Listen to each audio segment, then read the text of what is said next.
I'd like to introduce our host and psychotherapist for their series, I Am Not Okay, Kim Christing. Kim is the founder and executive director of Bay Ridge Counseling Centers and Human Strong, which is part of the Bay Ridge Circle of Care. He is an author and creator of several mental health programs in the area of mood disorder and anger management.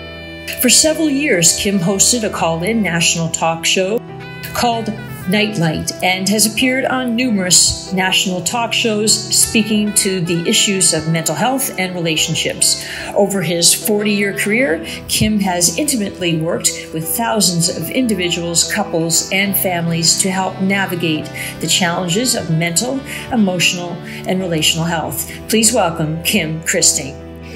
Thank you so much, Amy. We want to welcome our two guests for today, Dave Hutchison. Dave is a retired former professional ice hockey defenseman who played for the Philadelphia Blazers and the Vancouver Blazers of the World Hockey Association, plus the Los Angeles Kings, the Toronto Maple Leafs, Chicago Blackhawks, and New Jersey Devils of the NHL. He was noted for his aggressive, hard-nosed defensive play more than his offensive prowess. He often played in a defensive tandem with defensemen such as Doris Salming and Doug Wilson. He was chosen 36 overall by the Los Angeles Kings in this 1972 NHL amateur draft, but chose to play for the Philadelphia Blazers and the Vancouver Blazers of the World Hockey Association for 2 seasons.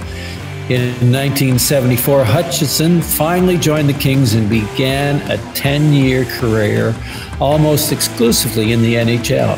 He retired in 1984. Our second guest is Joe Tilley. Joe Tilley is the retired sports anchor for CTV News Toronto. Joe had a successful career as an amateur boxer, Golden Gloves champion, 3-time Alberta welterweight champion, and bronze medal champion at the 1978 Canadian Championships. Since signing on as the 11:30 p.m. sports anchor in 1984, Joe has developed a dedicated audience and viewership that is attributable to his enthusiastic and energetic on-air style.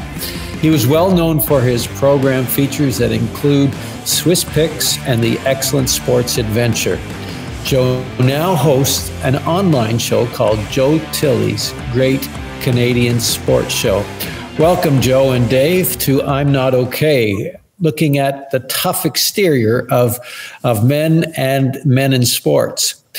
Lasting 60 minutes in a fast-moving, hard-hitting NHL game is tough enough, but to grind out over 10 years, that takes another level of toughness. To last one round in a ring with a high-level boxer is difficult, but to be a Golden Glove champion, you better be able to take a punch and deliver the haymaker. Our guests have had an athletic career in professional sports in roles of being a tough guy. Tough guys in a harsh, demanding sporting world.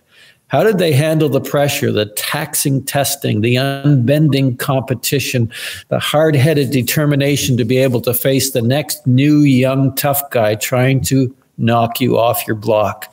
Gentlemen, I'm so delighted that you are joining us today, and I would like to talk with you about this whole aspect of men, toughness, the exterior aspect of toughness, and what that means to our inner world and our emotional and mental health in terms of that. So let me just begin. Did you guys see yourself as a tough guy? Not when I was a child growing up and playing hockey. I just wanted to play. But then the game, pardon me, evolved into a tougher game. And I realized if I was going to pursue the career that I wanted, I was going to have to adapt to that style, and it was going to make me more effective.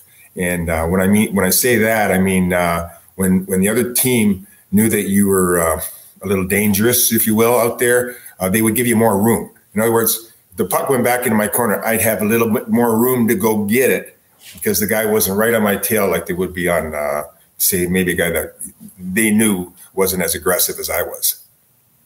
So that gave you some space, and you realized that you got a little bit of respect, and that created some space for you to do better in your whatever you were trying to do with the puck. Interesting.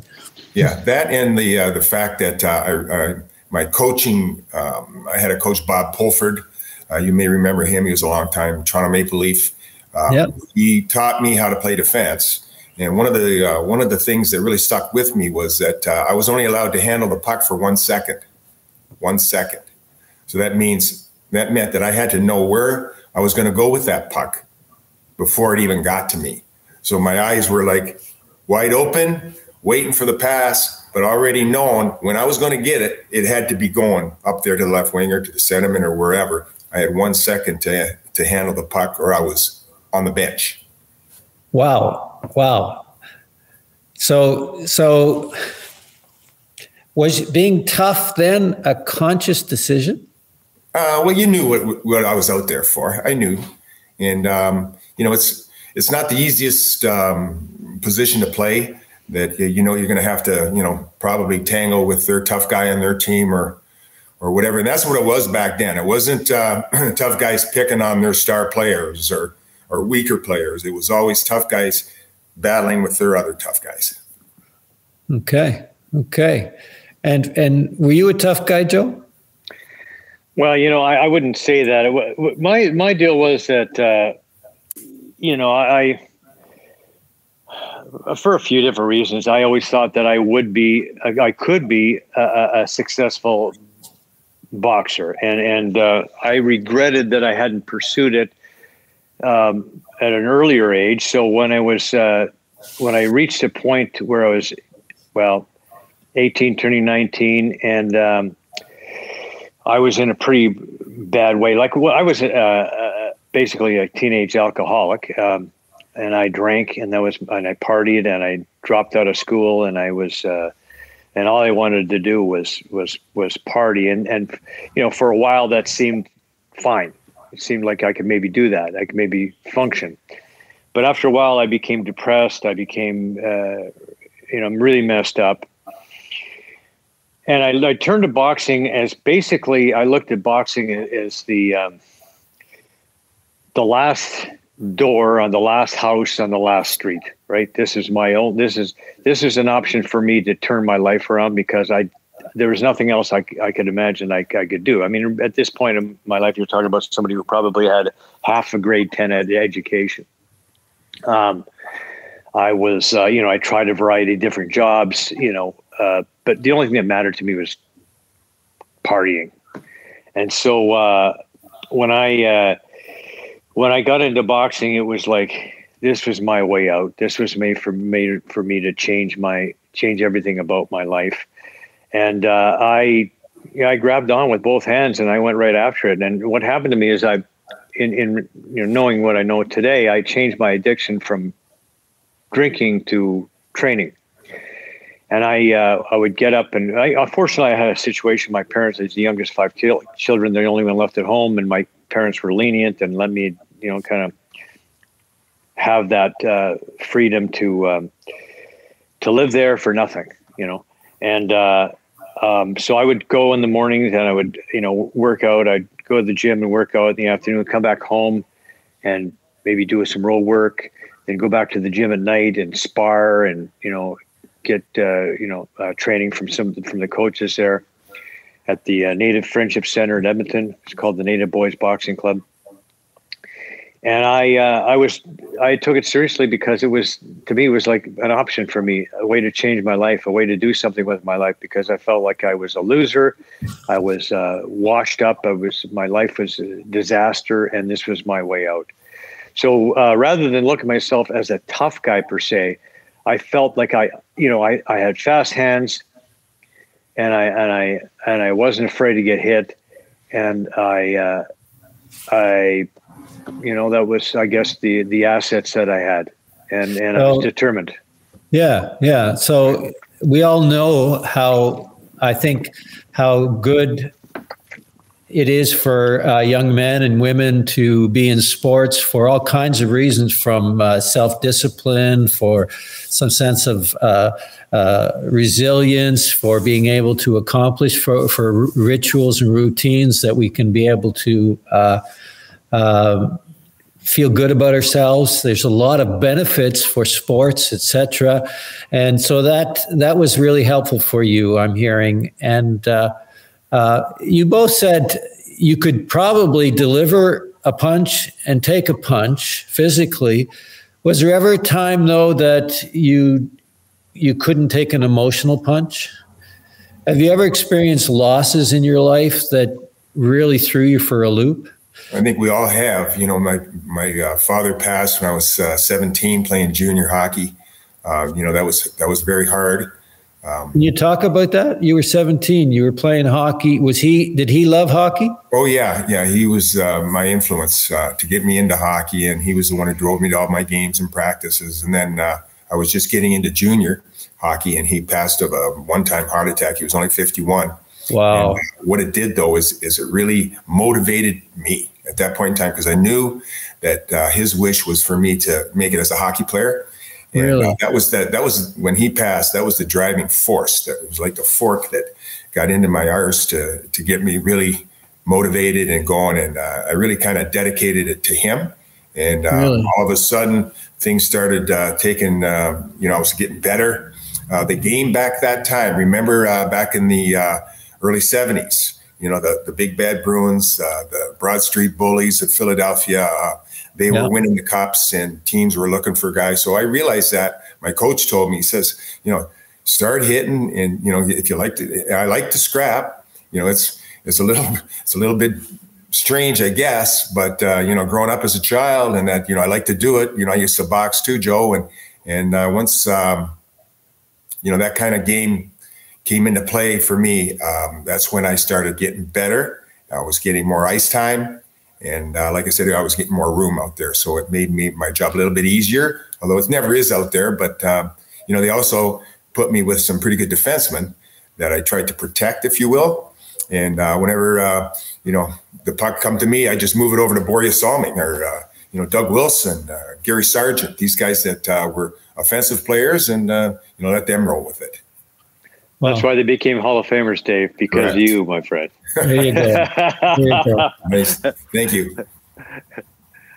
Well, and I find that interesting, that motivation, that pitchfork, as it were, and that sometimes losses really affect us and move us internally to do things that we might not have been able to do without that. And you also, were you not a close friend of Bob Probert as well? Yeah, but I never played with Bob as a hockey player. He was 15 years younger than I was, but we met playing alumni hockey. Bob couldn't get over the border. So he lived in Windsor. I live in London area. So he would pick me up and we'd go play most of our games. The bulk of them were in Toronto area, whether it be Northern Toronto or Northern Ontario or Eastern.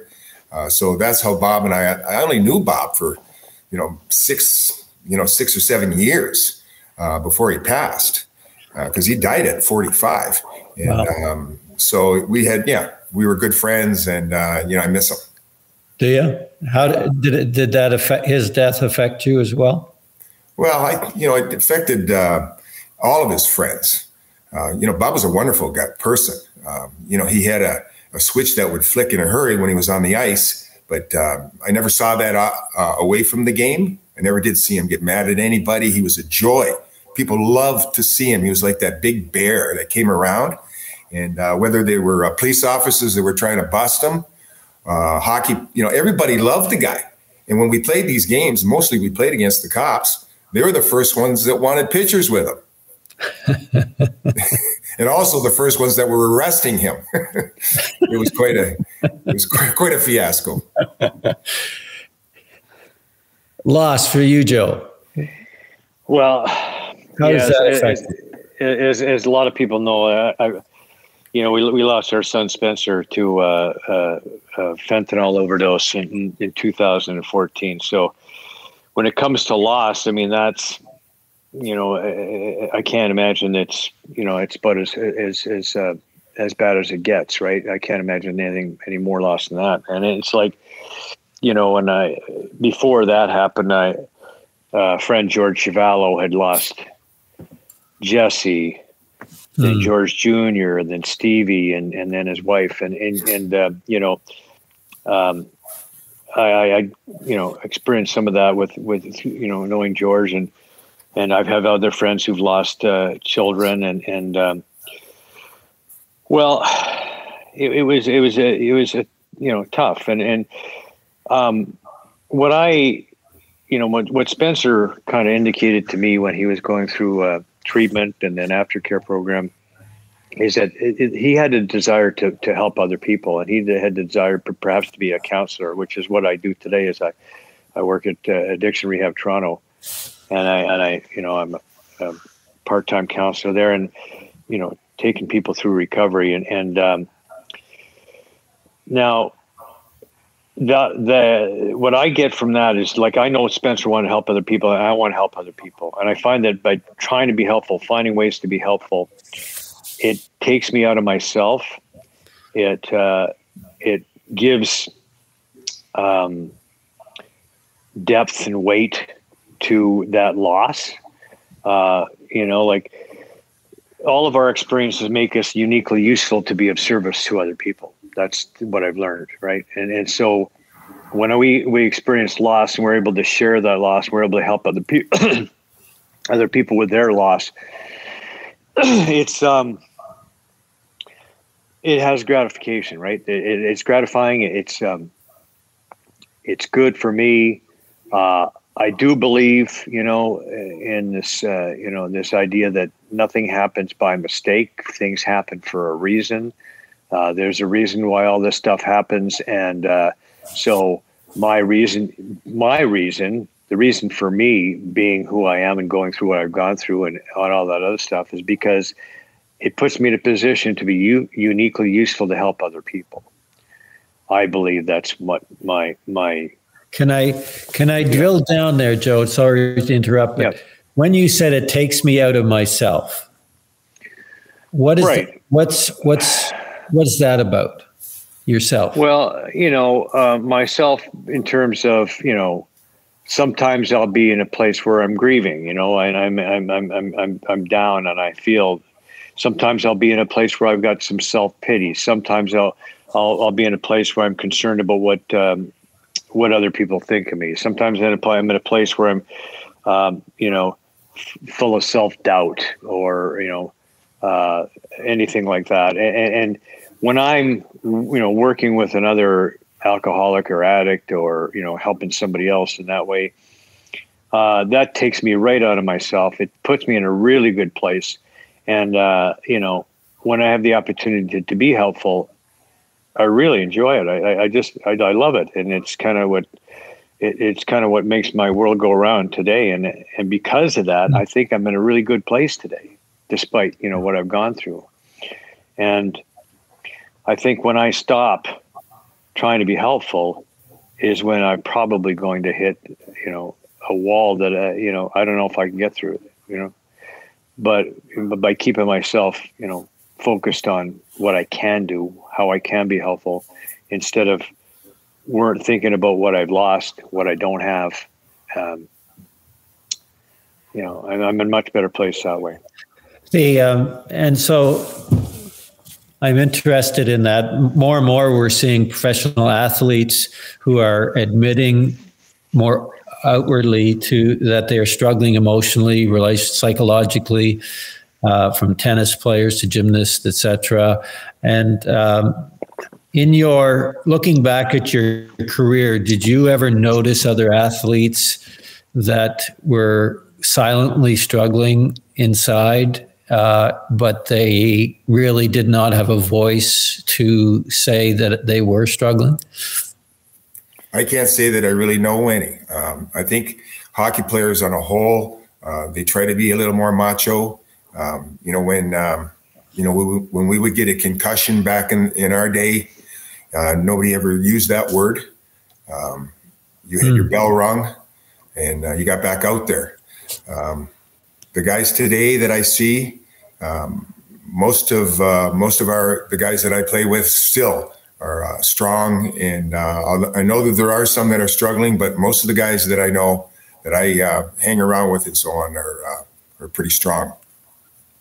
And when you talk about the strength, so you're really, I assume, talking about an internal kind of strength and a resilience. Is that right? Yeah, that's true. And you'll see, hockey players will play when they're injured. They're afraid to get out of the lineup, to be honest with you, in case somebody comes and takes their job. But they all play through injuries. And, that's why they have these concussion protocols out there now, because they know the player is not going to admit to having a concussion. He'll rather stay out there and play through it. And that's what we did back in our day. You can imagine how many of us had concussions. We never wore helmets. Right. And so there is a point, Dave, very interesting point, is that the players themselves don't even know that they shouldn't be playing. They don't know that they're hurt, and they don't want to accept that. They just want to get back out next shift. And so that's the mindset. How that's it, so they don't want to accept it. No. That's so whenever you talked about addictions as well, we talk about this thing that's very powerful, denial. So professional sports, part of their strength to focus on being successful or the champion or winning can actually hurt you at times. Is that somewhat true? Yeah, absolutely true. Yes. Were you ever in denial, Joe? Oh yeah, for a long time I was in denial. I thought I thought if I really, because of the fact, I told, when I was, 19 years old, and I'm getting into boxing, and I'm not drinking, I'm focusing on training, and I'm able to put the booze away for a period of time, until I hooked up with my old buddies again and went crazy, but then I go back into training again. So I felt I had this ability to put it down for as long as I wanted, but then it got to a point where I couldn't put it down anymore. And so, I would tell myself, and I'd look at myself, you're killing yourself. Basically, your wife's kicked you out. The job is hanging by a thread. Your life is a disaster. What are you going to do? You got to quit drinking. I know I got to quit drinking. And I look at myself and I say, okay, I'm going to quit. But I couldn't make it from work to home without stopping at the bar every time. And so that was the denial that somehow, someday I'm going to muster up the ability to quit when I obviously couldn't. So, the evidence was stacked against me. So finally I had to reach out and say, you know what, I don't think I can do this. And when I was able to say, I don't think I can do this, that's when that denial started to dissolve, my show, I had Jim Thompson on the show this week, and he was talking about, that surrendering process and how important it was to come to terms that I can't do it. I just surrender. Well, yeah. So with those, the professional athlete or those who are striving for such high demand competition and to winning, that a concept of not thinking that I can stop doing it runs contradiction to what is actually required.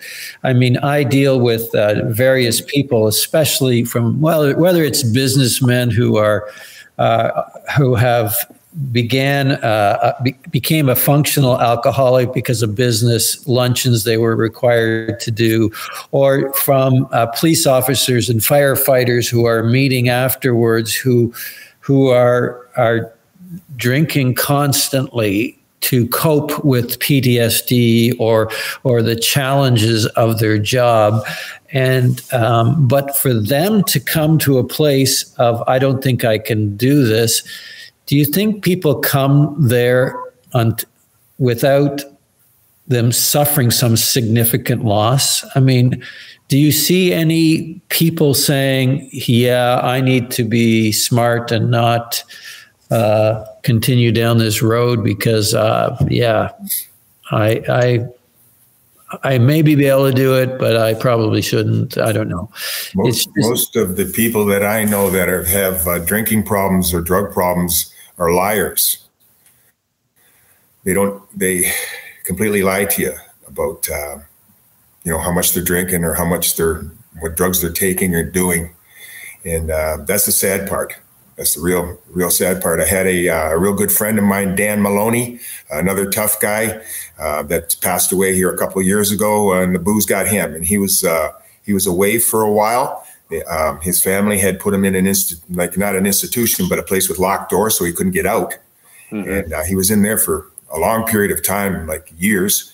And when he finally did get out, took him about a week before he drank himself to death. And all along that time, he promised me, because I was trying to help him, and he promised me, looked me right in the eye and lied to me. And that's the same with drug abusers. I saw it with Bob Probert, and it's an awful thing when you think you've got a really best friend, one of the guys that you really rely and trust, that lies to you. It's booze and the drugs. I know it's not them. It's the booze and the drugs. The disease. Right. The disease is a liar. Yeah. And the disease will lie to me and tell me that I don't have it. The disease will lie to me and tell me that, oh, yeah, you can have one. And the disease will lie and tell me that this time it's going to be different. This time you'll be able to handle it. And the disease will lie to me and tell me that I can't ever have fun in my life again without it. Yeah. And all those things are lies, but I believe it. I believe the liar. And so I'm going to do and say and whatever I have to do to say to continue on, because, yeah. So that's what that liar, that disease that lives in my head. And I'm telling you, I would be leaving work and say, I'm going straight home. I am going home, and I'd pass a lie detector test. And then get on the 401, and I can't make it past the first exit on the 401. I even tried changing the lane so I get into towards the express lanes, and then I found myself coming back to, because I just, the liars tell me that there's something going on there, that the fear of missing out or whatever, and it's working overtime, and it's getting me to the bar, and it's getting me to the bar too. And the disease wants me dead or insane, and it won't stop until I'm either dead or insane. And that's what, and until I finally surrender and say, I can't do it on my own, I have to have help. I have to, be around other people who've gone through the same thing I've gone through, and they've experienced the same thing I've experienced, and they've got through the other side. They've gone through that door, because I just can't do it on my own. I keep trying. And the disease keeps telling me, yes, I can, but I can't. But doesn't that make you feel like a weak guy rather than a tough guy? Well, but there's a saying in recovery that it's called surrender to win. Because if you really want to win at the game of life, then you have to give up control and stop telling yourself that you can do things you can't. Stop listening to that liar and stop being a liar, like Dave said, right? It's just like, then you get in recovery. You got some messes to clean up because of all the lying you've done, right? Lying I've done. I had a bunch of messes to clean up. So, nobody wants to admit that they have no control. Who wants to admit that? But the fact is, if you're an alcoholic of my type, you have no control. And when you give up control and surrender to that disease and accept, that I don't have control, I'm never going to have control.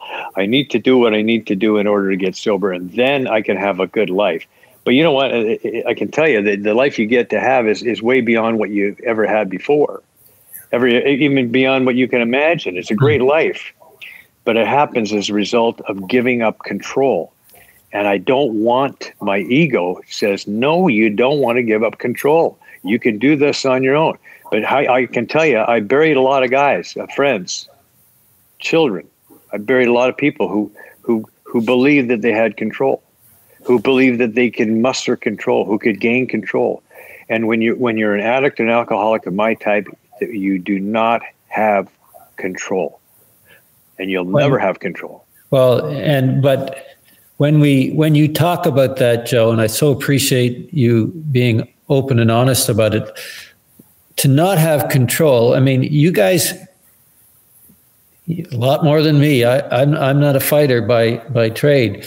Very aggressive in sports, etc. But I'm not a fighter. But you guys would go in there, take punches, give punches, and but when you are saying that to give up control, that's something you're afraid of.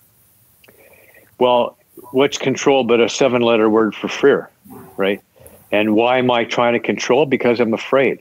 I'm afraid that things aren't going to go my way. I'm afraid I'm going to lose what I got or not get what I want. And so I have fear, and I believe that somehow I've got to manipulate my exterior, manipulate the world to make it happen so that I can have what I want. And that's what control is all about. And when I can move from control and letting go of control and moving to, I get the Mike Pence fly in my head here. When I can let go of control and move towards acceptance, I'm in a much better place. Because we're all afraid, aren't we? Yeah, but the thing is what I find is like, okay, when I admit my lack of control, when I admit my fear, when I admit my failures, when I let that stuff go and accept who I am, you know what? I don't have to fear anything anymore, do I? Because, rather than you finding out what I'm all about, me being afraid of you finding out what I'm all about, I'm just going to tell you what I'm all about. Here you go. Here's me. Yeah. I'm an alcoholic. I have fear, and I have, control issues, and I have, deep-seated fear of abandonment, and I have, fear of you wanting to portray an image of a person that I want you to believe I am, so you won't know who I really am because I'm afraid you know who I really am. So getting through all that, getting into all that, and understanding myself, and then saying, but you know what? Here I am. And right. You know what? I don't have to be afraid of you finding out who I am, because here I am. I'm an open book. If you like me, great. If you don't like me, great. Articulate the fear, etc. Absolutely. Right. And Dave, when I think about your coach telling you to only have one second with the puck, and you as a young guy wanted to play hockey, to not have the puck seems to be contradiction to playing hockey. And you humbly, sounds like you were able to be humble and let go of control and say, okay, I am not that guy. No, I listened to my coach, and he was the reason that, he gave me longevity in my career. Everybody wants to carry the puck up ice. Yeah. Everybody wants to go down and score a goal. I mean, that's normal. But once I realized how I was supposed to play, or how he wanted me to play, then it earned me more ice time. And, I was getting into these better situations where, the odd time the puck would come to me back at the point, and it only took a second to get that shot onto the net. So, I found out that it made me a better player. So being able to accept who we are and who we're not, what we're afraid of, and even being aware of it, that's part of the journey of what we're talking about in many ways. And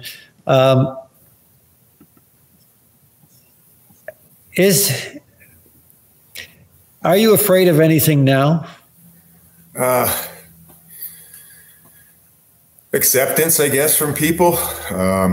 I got a wonderful wife and family, 5 grandkids. I fear for them. I'm still working. I'm, closing in on 70, but I'm still selling real estate, trying to make sure that, I felt when I retired from hockey, I played 12 seasons of pro, but I felt I after I left, I always had that regret that I could have played another year or two. And so that regret still hangs with me now in my other professional career in real estate. And yeah, I could hang them up right now. I just, I want to make sure everybody in my family's cared for and happy. And that's my biggest fear. Is that tied to the thought that you lost your dad early and now you need to make sure you take care of your family? There's a good possibility that is, because when, my father passed, we really didn't have very much. And I was playing at home and living at home because I was playing junior for the London Knights. And I was fortunate to be able to stay with my mother. She would have been alone. And probably does way back inside there that maybe that is the real reason. But, I want to make sure that all my family are well off. And so loss really defines you somewhat. I'd say so, because it was when I lost my father, it was really what catapulted me into really, putting my nose to the grindstone like Joe went through. It's got to come, through your head. And once it did, things started going in the right direction for me. And, and as I look back on life now, I've been fortunate and pretty lucky. Right. And for you too, Joe, loss in many ways defines you.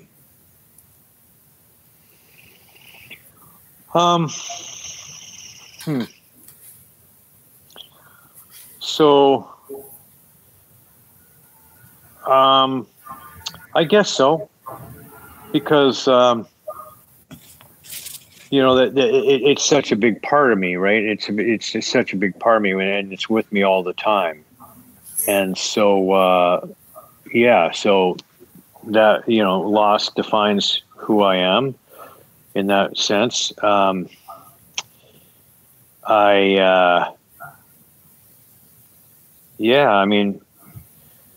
I guess what it does define who I am, but what I kind of prefer to define who I am is to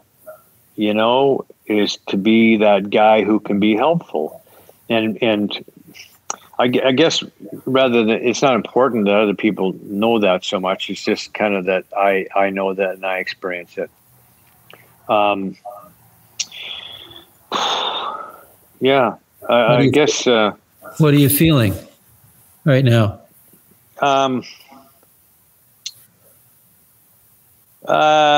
I would say probably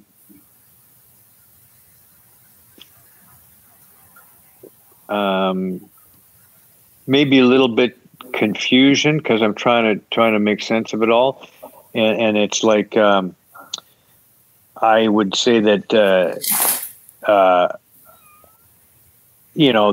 there's sadness mixed with a little bit of fear, mixed with some gratitude. I mean, so I've got this whole kind of melting pot of emotions that I experienced today. That I think for a long time I didn't experience any emotion at all. Really, I think that was what I think when drinking my drinking was a way for me to control my emotions, I thought, because when I drank, I didn't have to feel. Right. And it seemed like for me, for a long time, I didn't feel. And, it was kind of like a sad, sick situation, but I'd look at stuff around me that was like stuff that I probably should feel sad about, but didn't. Should feel happy about, but didn't. Should feel love, but didn't. I mean, just numb. And then when, once I got sober and started to, change and, I started to experience those feelings. And today I do experience those feelings and I'm okay with it. And the feelings that, feelings like self-doubt and fear and stuff like that, those fears will pop in and they will stay for a while and they'll leave. The thing is, I'm aware of that, like Dave, you know, there's always that ongoing fear that there won't be enough, that I won't be leaving, you know, won't be taking care of my family, and I won't be taking care of my, you know, there's that fear exists. And then I go, you know, what are you talking about? That's ridiculous. You're going to be okay. How do we know you're going to be okay? Well, here we are, you know, this date in September in 2021. And if I look at every day that's happened before this, and I worried when I spent time worrying, I wasted my time, because you know what? I got through it. It was okay. So I know I'm going to be okay. I know it's all going to be okay. But, you know, still the fear, the doubt, the insecurity will pop up. So it's difficult for you. Thank you for the gift of vulnerability there, and from both of you. And it's difficult for men often to even know they're feeling something, or to touch there, because feelings, it's a lot easier to control a fight or control a puck or be able to control a business than it is to control feelings that seems to come and go, and we don't have a lot of control over that. But, you know, guys, whenever I think of how loss defines us, for me and my story, so I lose my sister she's age 39, 2 years almost to the date. Her husband passes away, and we're coming home from his funeral, and my wife dies in a car accident, and leaving us with 4 children. And so this concentration of loss, and loss is literally, if our lives are a vessel and it's being scooped out, and all of a sudden it seems like there's nothing left. It's something else has to be in there, and there's grief and there's sadness, etc. And I think the challenge with loss is that it is a powerful, powerful energy that can form and make us something brand new. There's a creative aspect to it that if we have the courage to be an emotional and a relational tough guy, which means that we can accept and talk about and say what do we experience, we can actually become greater than we were. And certainly one of my regrets, Dave, you talked about one of your fears, your regrets is that the man I was with my wife who passed away was a shell of a man that I am now. And I wish I would have been that man to her. And I was even a good guy back then. But I know that grief and loss can either destroy us or make us. And it sounds like for Dave, your dad really was, and the loss of your dad propelled you. Yeah, it was a driving force. There's no question about it. So I look back on life now, and I wish he was, would have been around to see me play junior or pro, and still think about it. But yeah, it was a big fork in the road for me, and it was something that come from my heart, but a lot of it was right there, in my brain. What do you think your dad would say to you today? Well, I'm sure he would be, proud of me. What would he say? Probably thanks, and for the hard work that I put into it after his passing. I tried to be a good son for my mother, and try to be a good husband and father for my children, and try to give them everything that I didn't get because of losing him at such a young age. You miss him? Oh, yeah. What do you miss most about it? Well, when you're 16, 17 years old, you really haven't grown into a real man yet. So I miss those times with him from, 17 to, 30 or 40, being able to converse with him and, get his ideas on things. Basically, a young man being left alone out there because it was just my mother and I. And I had my junior, teammates and players that you would rely on. But it's a big loss for me. I think I talk to my dad more now. He's gone. And I miss being able to talk to him as an adult and missed out an awful lot of opportunities that I regret of talking about him and his young years, etc. And but I get it. You must have missed that. Maybe that's why you listen to your coaches so much. Maybe.